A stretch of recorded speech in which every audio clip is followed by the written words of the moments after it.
Good afternoon or good morning, third and fourth graders. We are on lesson 3 today. It is on page 400 in your books. We are looking at trading. This is still happening a little bit with our economy right now, but with all the shutdowns and the pandemic and everything, this might be a little bit more complicated, but it is still something that is very important to our economy, that we can trade goods and services with other countries to get things we need. So I'm going to go ahead and start reading. Many products that people buy come from places outside their community. Goods may come from other communities. They may come from other states or other countries. So for example, you're able to get bananas all throughout the year, but that's not something that is grown here in Wisconsin. We have to get them from other countries or from places like Florida. Same with our citrus fruits like oranges and whatnot. They are not grown here, so we rely on others to get those products. Depending on each other.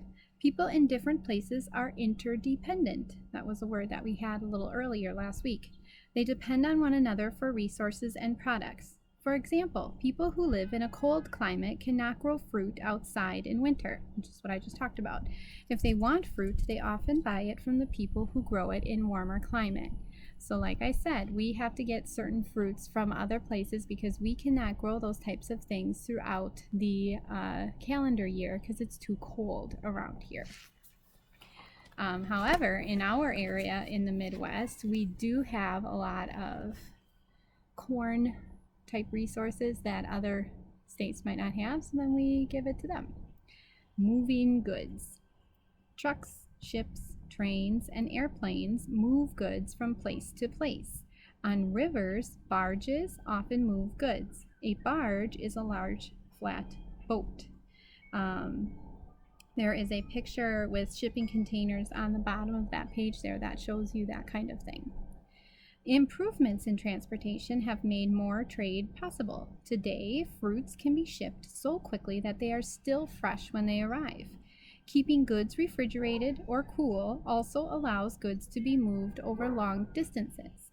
Better transportation has also made more international trade possible. International trade is the buying and selling of goods between countries. You can see that there. Okay.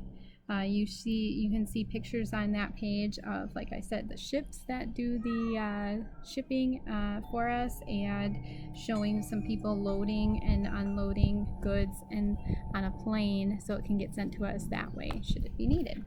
All right, I'm going to turn the page to page 402. There is a big map on the top that shows different things that are exported and imported. Exported is when we're sending goods out to another country, and imports are when we're getting goods into our country from someplace else. You can see up on the map that there are lots of different types of things in the United States that they show we export, such as wheat, corn, steel, what is that, electronics, and cars. All right, so go ahead and take a look at that map for a second and just see all of those different things there that we could be exporting or importing. Okay, where do goods come from? Each day, imports from all over the world arrive in the United States. An import is a good brought into one country from another country. Like the United States, most countries buy at least some goods from other countries. So usually we have at least a little bit that goes back and forth from other countries. The United States also sends exports to other countries. An export is a good shipped from one country to another. So that's the one where we're taking it and selling it out.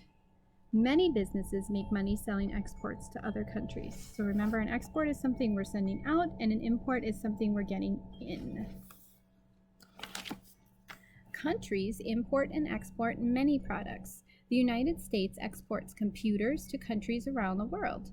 It imports newsprint paper from Canada to make newspapers. That's interesting. Japan and other countries export automobiles. So we have a lot of cars that we do not manufacture here. Like we manufacture Ford, for example, but if we want a Mitsubishi or a Mazda, we have to get that from a different country. The United States imports many of these cars and trucks, meaning we're bringing those cars and trucks in. Some countries are known for large exports of one product. China is one of the world's main exporters of tea. All right, make sure you are going on to Google Classroom at this time and looking at the worksheet for your assignment.